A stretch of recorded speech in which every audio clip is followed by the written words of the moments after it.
Good day. Today we'll be going over tracheostomy care. We have with us Rashmi Kala, I'm a respiratory therapist. Fernanda Fanek, Director of Respiratory Therapy. This is only for demonstration purposes. Please follow updated CDC PPE protocol. Verify patient's identification using the patient identifiers. Name, date of birth, and/or medical record number. Name and date of birth. Check the patient's ID band. Request verbal confirmation of patient's name and date of birth whenever possible. Determine and implement appropriate patient family education. Explain procedure and purpose to patient. Use teach-back methodology. Gather supplies as per facility or unit.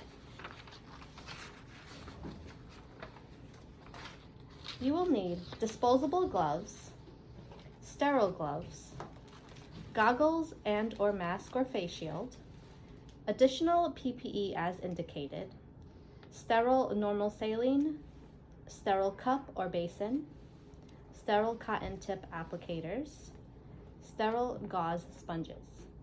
We have a trach care kit, but it may depend on what is available on your unit. Disposable inner tracheostomy cannula, appropriate size for patient. Be sure to verify the size of trach before gathering your inner cannula. Sterile suction catheter and glove set. You can also use an inline suction catheter as well.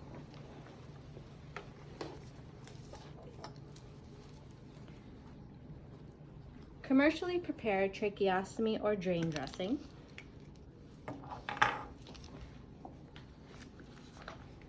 Commercially prepared tracheostomy holder.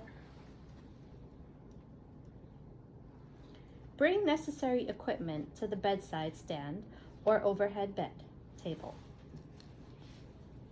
Assemble supplies, tracheostomy care tray kit, and your suction catheter kit. Perform hand hygiene, maintain aseptic technique, and conform to standard of infection control throughout procedure. Use sterile technique. Provide privacy for your patient.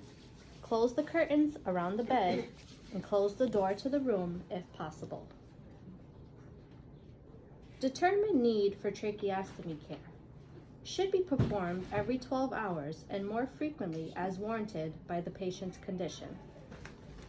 You want to assess airway to determine obstruction, assess the patient's respiratory status, including respiratory rate, effort, oxygen saturation, and lung sounds, assess for pain, medicate as per orders and reassess pain, assess patient for suctioning at least every 2 hours and more frequently as needed. Adjust the bed to a comfortable working condition. Lower side rails. Put on gown, face shield, goggles, or mask and needed. Suction with appropriate size catheter.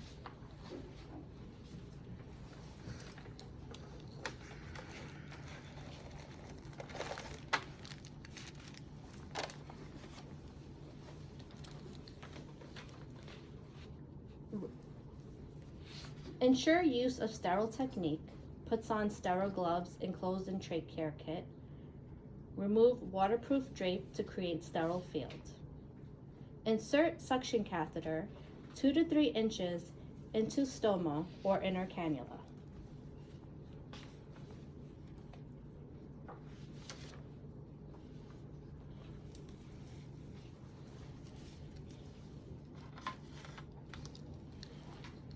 Remove separate basin and place contents on sterile field.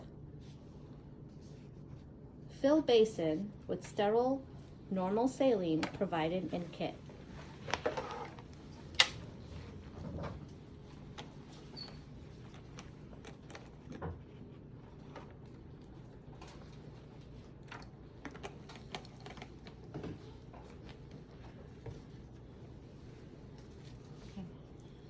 At this point, we're gonna make sure that we have 2 people to do this. It's recommended that we should have 2 people, 1 person to secure the tracheostomy, the other person to actually perform the trach care.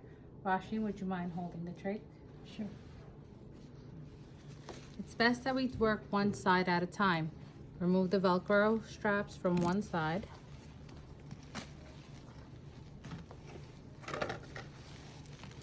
And while Fernanda's holding it down. Yeah. And remove the drainage from that one side. Rashmi, would you mind holding on that side? Just hold the trach over here. Okay. Thank you. At this point, we want to make sure that we're taking your drainage sponge out. Make sure you have that available, as well as your cotton swab tips. You'd like to use your cotton swab tips and any sponges to clean the skin. Use some normal saline if you need. Cleanse the skin around the patient. And make sure it's dry. Utilize your cotton swab tips to also clean underneath the flange and around the stoma site as best possible, removing any secretions you may see. At this point, you want to grab your new drainage sponge.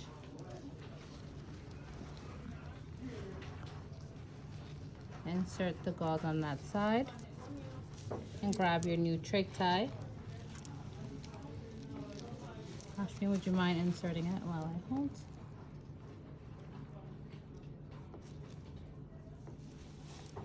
And wrap it around. And to do that, we now will remove the other side. Would you like to do that? I'll take the old nose out. The old sponge out. And repeat procedure on this side.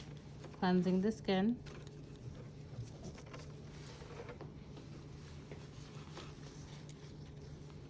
And making sure that we're drying the skin. Now, Ashley, would you mind just slipping the drainage sponge underneath? Be sure to clean the stoma side on that side under the flange as best possible prior to putting the sponge in.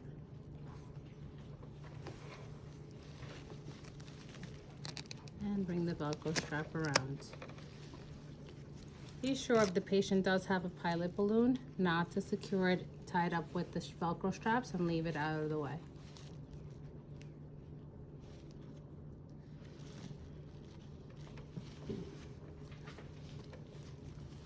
Velcro straps should be able to fit 1 finger width on each side. If you see that it is too loose, Rashmi, would you mind holding, or just, there you go. If you see that it is too loose, depending on the type of straps you have, you can remove and readjust as necessary.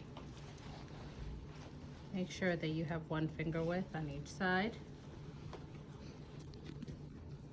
Observe patient to assess for tolerance of procedure. Observe area around trach insertion site for presence of drainage, redness, swelling, open areas, and device-related pressure ulcer.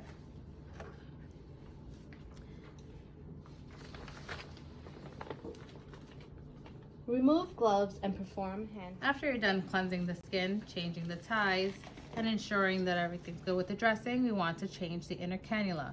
Be sure to look to see if you have a disposable or a non-disposable inner cannula. If you have a disposable inner cannula, grab your disposable inner cannula, open it, you remove your disposable inner cannula, take your new one, slip it in, make sure that it locks in place. Your inner cannula has been changed. If it is a non-disposable inner cannula, you will remove the inner cannula, place it in the basin with sterile water to soak. At this point, you will now move it out. Take a pipe cleaner located inside of your trach care kit. Clean any debris that may be there. And replace.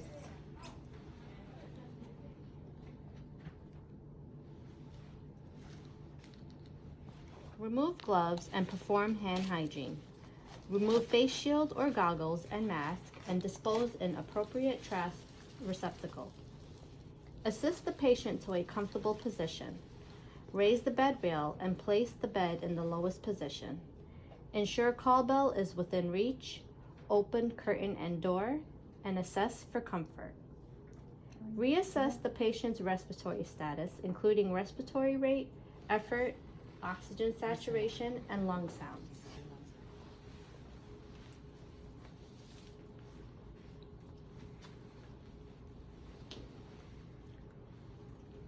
Please note that LIJVS trachs have changed in their appearance. Soft, recessed flange is designed to reduce contact with the stoma site. Clear flange allows enhanced visualization of the underlying skin. Tube cannula is made with a softer material. Taper-shaped cuff.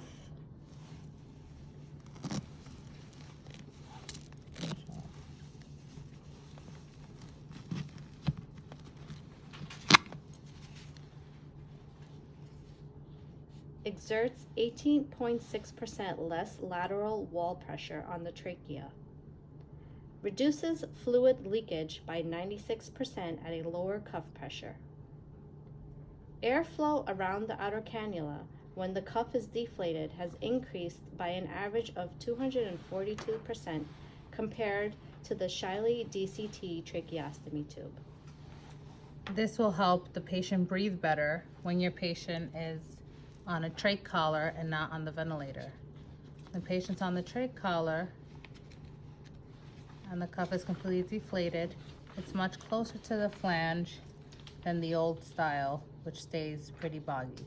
This allows for more airflow and so reduce work of breathing for the patient when they are on a trach collar and not on a ventilator. Sizing for the tracheostomy tube has also changed. Please note that the first number is your cuffed tube size. You may see CN, which will be cuffed tube, or UN, which stands for uncuffed tube. The second number indicates the ISO size as well. The last letter indicates disposable, which is a H, or reusable, which is a R, for the inner cannula. The most important part to note is a number in the beginning, that it matches the number of your inner cannula, and the H or the R at the end, which let you know if it is disposable or non-disposable. You may also still have fenestrated trachs. Fenestrated trachs are trachs that have holes to allow for better airflow when patients are capped. For speaking, patients would have speaking valves, or patients that are being weaned on their trachs. You can also have cuffed or uncuffed tubes. Some quick things to note. If your patient happens to have a trach stay, the trach stay is utilized to help maintain the trach in place when the patient has an inline suction catheter to prevent disconnection. When performing trach care, the Velcro straps are removed, and when changing the ties, you just leave it in place. And when putting in your new tie, as you're going through the bottom flange, you just want to put it right back through the trach stay again and secure them together. Do the same on the other side, and then at the end, just take your Velcro straps and strap them over the suction catheter. Some other things to note: you should always have an obturator at the bedside in case of an accidental dislodgement of the tracheostomy. You should always also have a spare trach of the same size at the bedside. Be sure that you have an ambu bag at your bedside as well. And something that we like to do is that when you remove your inner cannula, don't throw it away until you're completed. In case something goes wrong, you have something there. Mhm. If you are unable to pass the suction catheter, try to clear it right away. If you still can't clear it, this is an airway emergency. Make sure that you call a rapid response. Thank you.